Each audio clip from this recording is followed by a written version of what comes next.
Merci beaucoup et bonjour à tous.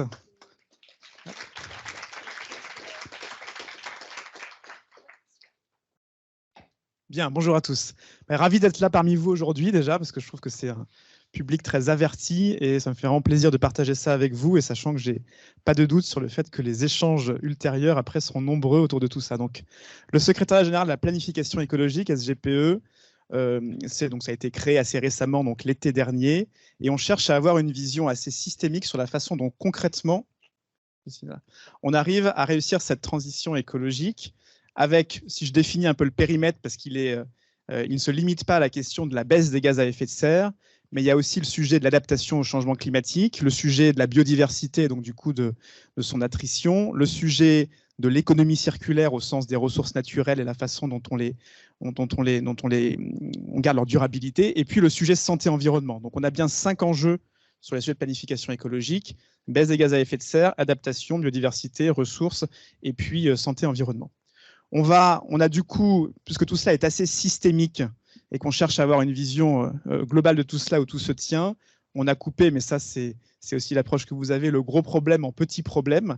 Et donc on l'a coupé avec les enjeux, on l'a voulu les angler vraiment utilisateur final, donc se déplacer, se loger, produire, consommer, etc. Et on a à chaque fois découpé un certain nombre de chantiers. Je vais bien sûr pas tous vous les énumérer, il y en a 22 au total thématiques, mais qui recoupent globalement ceux que vous avez aussi dans le PTEF. Et on a aussi un certain nombre d'enjeux transversaux assez structurants. Et là, pareil, assez peu de découvertes dans le bouclage sur les financements, qui est un sujet très transversal et assez cœur. Le sujet, je vais y revenir, de la territorialisation, la façon dont concrètement tout cela se décline dans les territoires. Le sujet majeur, et on aura l'occasion d'en débattre tout à l'heure, des emplois, de la formation et plus généralement des compétences, qui est un sujet absolument clé pour qu'on réussisse cette transition. Et puis un certain nombre de sujets transversaux. Donc on a le sujet du numérique et de l'accès à la donnée, le sujet de l'exemplarité des services publics, et puis deux thèmes vraiment importants, à la fois le sujet de la sobriété, qui est vraiment un angle d'action, je dirais, qui prend tous les secteurs, et puis l'enjeu de la transition juste, au sens où on a des transformations du quotidien des Français dans tout cela, et il faut qu'absolument tout le monde soit embarqué. Alors ça, c'est vraiment la description un peu globale. Si je rentre un peu plus dans le détail, donc là, je vais très vite parce que du coup, j'essaie d'avoir un propos ramassé, mais donc c'est pour illustrer le fait qu'on prend à chaque fois un sujet thématique du type les transports, et on va regarder à chaque fois sur les 5 enjeux, à la fois baisse des émissions, ici c'est le tiers des émissions de gaz à effet de serre, émissions directes bien sûr, le sujet d'adaptation, donc si le niveau de la mer monte d'1 mètre, on a 4000 km de routes qui vont être inondées, le sujet des ressources naturelles appliquées au transport, l'électrification de la voiture avec les scénarios qu'on a sur la table, ça conduit à consommer 5% du lithium primaire, c'est-à-dire un poids supérieur au poids économique, la part supérieure à la part économique de la France dans les ressources mondiales de lithium. Et puis, on a bien sûr, en matière de santé, un enjeu majeur avec une augmentation des décès à cause de la pollution atmosphérique. Ça, c'est juste pour illustrer la méthode où à chaque fois on prend un sujet et on tire l'ensemble des enjeux. Pour le reste de la présentation, je vais vraiment me centrer sur la question des gaz à effet de serre, même si, comme je viens de l'illustrer, les autres enjeux sont absolument structurants. Et là, je perds tout.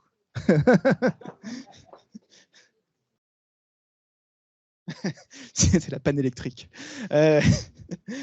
Donc, sur les émissions de gaz à effet de serre, vous connaissez ça par cœur, c'est l'état actuel de nos émissions directes.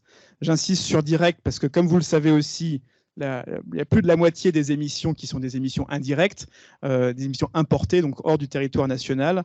Et donc, il s'agit in fine de bien réduire les deux, à la fois les émissions qui sont faites sur le territoire national et puis celles que l'on importe dans une logique d'empreinte carbone. Voilà. Pour l'instant, on a beaucoup travaillé sur la partie des émissions directes. Je vais revenir après dans le débat que l'on aura avec l'ensemble aussi des autres participants et des panélistes, plus sur la méthode du SGPE, la façon dont on prend les décisions, etc. Là, je vais vraiment insister dans ce propos liminaire sur l'état des résultats de nos travaux en matière de scénario de baisse de gaz à effet de serre, les leviers qu'on active et la philosophie d'approche que l'on a. Vous voyez ici le résumé de ce qu'ont été les baisses de gaz à effet de serre au cours des dernières années. Là, pareil, vous apprenez probablement peu de choses, mais donc on a, sur la période 2019-2021, une forte baisse qui est très tirée par l'effet Covid. Moins de personnes prennent des voitures, et donc c'est les moins 9 millions de tonnes de CO2 par an que vous voyez en bleu tout en haut à gauche.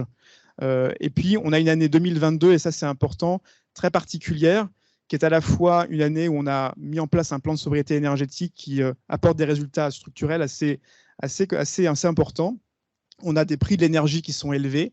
Et donc, le résultat de tout cela, c'est à la fois une baisse forte des émissions dans le secteur du bâtiment et de l'industrie. Et puis, on a en parallèle des hausses d'émissions qui sont dues pour partie au fait que les habitudes de transport reviennent un peu à la normale. Donc, on voit que les gens reprennent plus leur voiture, dit concrètement. Et donc, ce qui est intéressant, c'est de noter qu'on a un -9 pendant le Covid, +3 post-Covid. Donc, on a un effet structurel quand même de changement de comportement dans les mobilités. Donc, typiquement, le télétravail, typiquement la façon de se déplacer en vacances notamment. Et puis, on a un +4 millions de tonnes par an de gaz à effet de serre qui sont dus au fait qu'on a plus fait tourner nos centrales à gaz, nos centrales à charbon, à cause des problèmes d'indisponibilité du parc nucléaire. Donc ça, tout ça pour vous dire que globalement, on a tenu au cours des 4 dernières années les objectifs de baisse qu'on s'était fixés, mais que la marche est monstrueuse, mais ça vous le savez bien, entre 2022 et 2030 pour atteindre là, c'est les 50% de baisse à l'horizon de 2030, donc 50% brut, ce à quoi il faut augmenter le puits de carbone pour être cohérent avec le 55% européen. Alors, toute la démarche, c'est du SGPE, c'est comment on met dans un premier temps tout le monde autour de la table pour construire les trajectoires crédibles, secteur par secteur, qui nous permettent d'arriver à faire cette baisse très importante. Là, un rapide exercice de décomposition, mais juste qui montre l'immensité de la marche secteur par secteur qu'on a à franchir. Donc là, on voit le point 90, après les périodes récentes avant Covid, après Covid, et puis une forme de répartition qui est globalement celle qui figurait dans la stratégie nationale bas carbone, qui a été réajustée pour atteindre 50% en 2030. Donc la marche est monstrueuse dans tous les secteurs, incluant, donc je ne la commande pas plus que ça. Juste pour dire peut-être que l'industrie, on dit souvent que c'est la désindustrialisation qui a conduit à ce qu'on ait une baisse extrêmement forte de nos émissions industrielles. La réalité est un peu différente puisqu'il y a un tiers de cette baisse qui s'explique par la désindustrialisation et les 2 tiers qui s'expliquent par le fait qu'on a amélioré nos procédés. Et donc, je pense que c'est utile de remettre cette vérité dans le débat, qui est plutôt une bonne chose. Et donc, il faut continuer, non pas la désindustrialisation bien sûr, mais la partie décarbonation de notre industrie. Alors, là, je voudrais passer un peu de temps sur cette slide-là, qui est un peu chargée, mais qui explique un peu la méthode qui est la nôtre.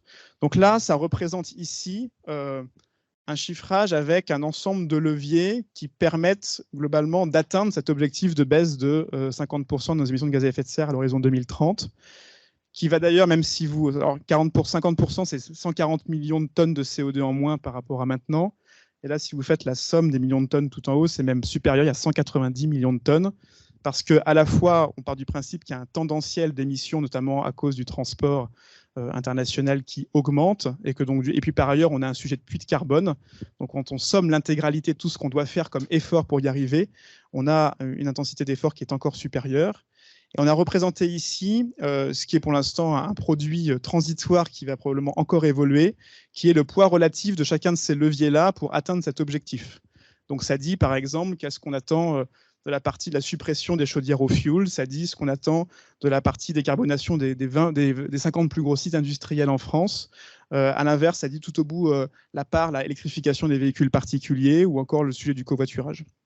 Cette approche-là, elle nous semble intéressante parce qu'elle dit beaucoup de choses. Elle dit déjà que l'effort que l'on attend, il est à plus de 50% porté par des entreprises globalement. C'est toute cette partie-là notamment, alors qu'on dit souvent que la politique climatique qui est menée, elle tape sur tous les ménages. La réalité, c'est que le premier effort, il est demandé aux entreprises.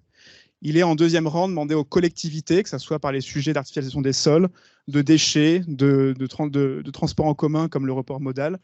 Et donc pour un quart, c'est un effort, je dirais, en lead collectivité, puis pour un quart, un effort vraiment en lead ménage. Sachant qu'une collectivité, elle aide ses entreprises et ses ménages d'un côté, et puis l'État accompagne tout le monde. Donc premier enseignement, c'est celui-là. Le deuxième, c'est qu'on est convaincu que pour embarquer dans cette transition, il faut 2 choses. À la fois, quelqu'un qui agit à son niveau se dise, mais finalement, est-ce que mon action elle est efficace par rapport aux problèmes qu'on a à régler? Donc là, quand je rénove ma maison, je contribue à ce bloc-là qui compte pour 8 dans le grand problème. Quand je change ma voiture aussi, voilà. Donc ça permet du coup de montrer quelle est l'efficacité au regard du problème global qu'on a à régler. Et puis ça montre aussi que quand on agit à son niveau, on n'agit pas seul. Et donc le ménage qui change sa chaudière, il sait que par ailleurs, on exige aussi des grandes entreprises qu'elles décarbonent et que ça pèse beaucoup aussi dans l'effort collectif qu'on a à mener. Donc ça, c'est la logique que l'on suit, donc une logique d'engagement de tous les acteurs sur des scénarios les plus concrets possibles. Donc là, le travail qui est mené en ce moment, c'est d'ouvrir chacune de ces boîtes-là Là, je vous montre le résultat de ce travail-là en réalité, pour déplier concrètement et se dire ce que ça veut dire concrètement en 2023, en 2024 jusqu'à 2030, quels sont les moyens et comment tout cela boucle. Je vais revenir après sur le thème de bouclage, qui était notamment ce que tu évoquais juste avant.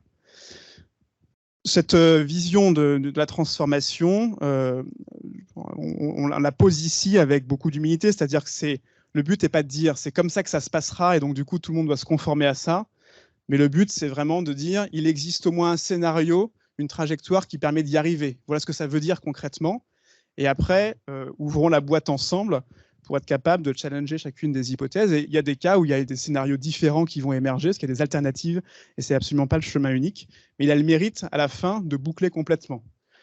Cette approche-là, on l'a au niveau national pour l'instant. Notre objectif, c'est aussi d'embarquer à des mailles plus locales. C'est-à-dire que j'ai discuté avec les élus de France urbaine, par exemple, la semaine dernière. Il y a une appétence très forte pour se dire, à la maille d'une métropole ou à la maille d'un département, etc., ce que ça veut dire pour moi concrètement et comment est-ce que j'embarque tout le monde dans cette logique-là. Donc voilà un peu, je trouve, l'esprit de ce que l'on essaye de mettre en place. Alors après, si j'ouvre quelques boîtes, je ne vais pas être exhaustif, sinon ça serait très long. Par exemple, celle des transports. Donc là, je vais très vite, ça présente ce que je vous ai dit tout à l'heure, c'est de se dire, on a une approche qui est réaliste sur le fait qu'on a un tendanciel de hausse. Et donc, on cherche à aligner des leviers avec une ampleur suffisante pour pouvoir atteindre l'objectif malgré la hausse du tendanciel. Et là, ça vous donne un exemple d'un certain nombre de sous-jacents que l'on a dans la trajectoire transport, avec le poids de la sobriété pour un quart, le poids de l'électrification pour un quart, la part des biocarburants sur lequel je vais revenir, parce qu'il y a un vrai sujet de bouclage matière derrière tout ça. Peut-être deux slides pour faire un focus plus particulièrement sur le secteur des transports de personnes. Cette slide, je l'aime beaucoup parce que ça montre où sont les émissions aujourd'hui. Et donc, vous avez tout à gauche, donc là en bas, l'axe, c'est la distance parcourue.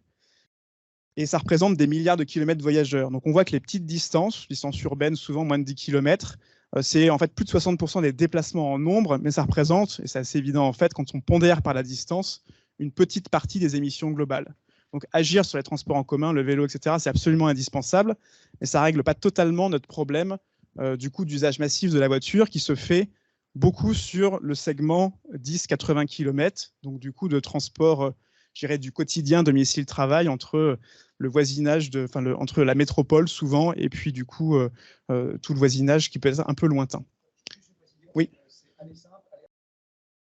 Ça, c'est pas le nombre de trajets ici, je compte les kilomètres voyageurs. À chaque fois.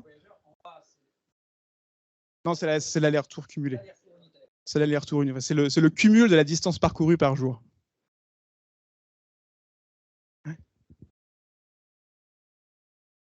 Et du coup, alors on a fait l'exercice, mais qui ressemble aussi à des choses que vous avez faites de votre côté. On a regardé, en mettant au max les paramètres du report modal, ce que ça donnait. Donc là, vous avez les 797 milliards de kilomètres voyageurs voiture d'aujourd'hui. Et donc, on est parti du principe qu'il y avait une augmentation tendancielle de population. Bon, ça, quelque part, on le subit. On a 7 millions de salariés qui passent en télétravail. Donc, c'est une hypothèse très forte de télétravail 3 jours par semaine. Ça permet de faire un report de l'ordre de 34 milliards de kilomètres de la voiture vers autre chose. On a après pris l'hypothèse que pour le vélo, on faisait x4 par rapport à aujourd'hui, ce qui veut dire, pour donner un ordre de grandeur, qu'on pérennise la construction des pistes cyclables comme pendant la période Covid, les Corona-pistes, jusqu'en 2030. On a ensuite pris pour les transports en commun l'hypothèse pareil maximaliste, qu'on est 10 fois plus efficace en termes de report modal de la voiture vers les transports en commun qu'on l'a été au cours des 10 dernières années. Et ça vous donne l'ordre de grandeur de ce qu'on arrive à faire basculer depuis la voiture vers autre chose. Donc ça montre que c'est indispensable de le faire. Par ailleurs, on ne fait pas des transports en commun uniquement pour les gaz à effet de serre, mais aussi pour plein d'autres côtés positifs d'aménagement du territoire. Mais il reste à traiter quand même à la fin un énorme paquet de voitures, notamment par l'électrification. Et donc là, ça vous montre ici, pareil, toujours à titre illustratif, ce qu'est à la fois la réalité du véhicule électrique dans notre parc aujourd'hui, 1,2%, des trajectoires qui a l'air extrêmement importante, qui est en fait documentée par l'évolution des ventes de véhicules, la part de l'électrique dans les ventes, etc. Et donc, on vise typiquement d'atteindre un 15% de véhicules électriques en 2030, ce qui pose, que je disais tout à l'heure, des sujets de bouclage matière cette fois-ci.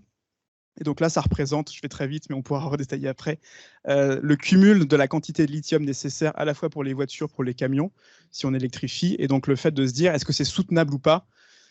Ça montre que du coup, en flux, il faut, absolument développer ce que sont nos ressources françaises en matière de lithium. On a des mines dans l'Allier qui vont ouvrir et on a aussi du lithium dans les eaux géothermales d'Alsace.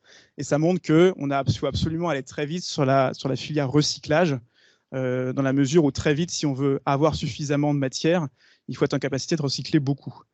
Ce qui du coup pose d'ailleurs très, très, très immédiat un enjeu de se dire est-ce qu'il ne serait pas opportun d'avoir une forme d'export ban sur tout ce qui est les batteries de lithium usagées, qui pour l'instant sont beaucoup renvoyées en Chine, et donc quelque part on part de la matière par rapport à ce qui est une ressource stratégique de demain. Voilà, quelques illustrations pour vous montrer un peu quelques exemples des profondeurs d'analyse qu'on peut avoir sur chacun des sujets, et c'est très illustratif encore une fois, parce que tout cela est en cours d'élaboration. Je voudrais finir peut-être, je ne vais pas du coup faire le focus sur les bâtiments, mais sur le sujet du bouclage biomasse. Donc, comme je vous l'ai dit, on a un certain nombre de sujets de bouclage que l'on regarde, des bouclages énergie bien sûr, mais là on vient d'en parler, je ne reviens pas dessus, qui sont énergie à la fois en énergie fossile, en électricité, en hydrogène, enfin tout type de vecteurs. On a des bouclages du coup matière, donc là j'ai présenté biomasse, mais il y a aussi les sujets de matériaux, j'ai évoqué le lithium tout à l'heure. Il y a des bouclages aussi en usage des sols, on voit que l'aménagement du territoire va être extrêmement structurant pour que tout cela puisse fonctionner à la fin. Et donc là, ça montre, c'est la vision 2030, donc assez court terme finalement. On montre à gauche quelles sont du coup les perspectives d'augmentation de la production de biomasse française, donc avec les cultures intermédiaires, avec l'agroforesterie, avec tout un tas de sujets. On a pour l'instant un point d'interrogation sur ce que seront les conséquences du changement climatique sur tout cela. Ça va baisser les rendements, mais on ne sait pas dans quelle ampleur. Probablement que 2030, l'effet n'est pas forcément massif, ça va dépendre des années un peu. 2050, il sera totalement massif. Et puis à droite, c'est quel est le pied de colonne sur tous les besoins supplémentaires. Donc à la fois en termes de bioénergie, donc là il y a quelques hypothèses de chiffrage en dessous, en termes de puits de carbone, puisqu'on veut du coup garder plus de biomasse sur pied pour pouvoir agrandir le puits de carbone, donc ça suppose du coup d'y mettre de l'effort. Et puis, ce qu'on appelle souveraineté ici, c'est le souhait, parce qu'on essaye de vraiment d'avoir un bouclage global, de se dire aujourd'hui, on a une dépendance aux importations assez forte en matière de biomasse, notamment d'alimentation animale. Et donc, il y a deux sujets, évolution de l'élevage, point 1, et puis point 2, dans tous les cas, un enjeu majeur de rapatrier une partie de notre production. Et ça consomme de la biomasse en tant que telle, et il faut l'intégrer dans le bouclage global.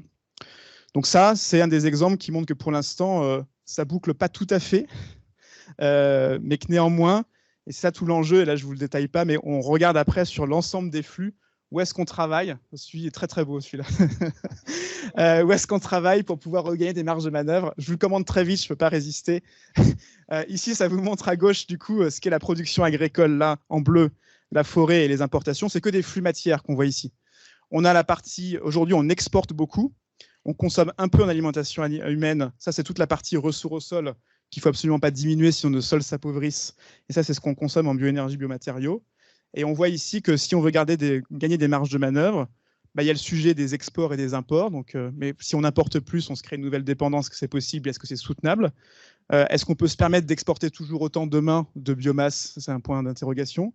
On peut améliorer du coup par la répartition de l'usage des sols le mix production agricole-forêt. Donc ça capte autant de CO2, mais ça produit plus de biomasse suivant le mix usage des sols que l'on fait.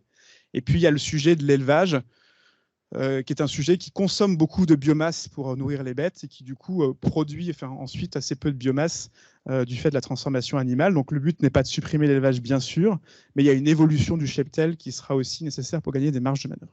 Voilà quelques illustrations, du coup, de tout ça. Et je termine avec, je ne parle pas du puits forestier, je vous passerai les slides sur l'industrie. Et un énorme sujet qui est le bouclage en financement, et je terminerai avec ça. On a aujourd'hui du coup des investissements qui sont estimés de l'ordre de 70 milliards d'euros par an en additionnel, c'est public et privé.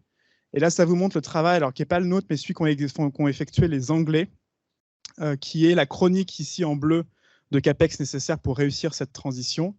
Et puis la chronique en dessous en orange, qui est tous les coûts évités en balance commerciale du fait de la réduction de consommation d'énergie fossile. Ça montre une forme de soutenabilité de long terme, du coup, mais que là, on a raison de 2050 rien qu'ici.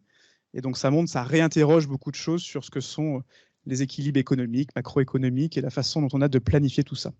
Voilà peut-être une petite mise en bouche, je crois que j'étais un petit peu plus long que prévu, et pour vous décrire un peu la méthode générale, et puis je crois qu'on aura l'occasion juste après dans le débat de parler beaucoup plus de et concrètement comment on fait au quotidien, quels sont quel est le sens, comment fonctionne le SGPE, comment tout cela fonctionne en termes de dynamique de décision aussi. Merci à tous et puis à votre disposition.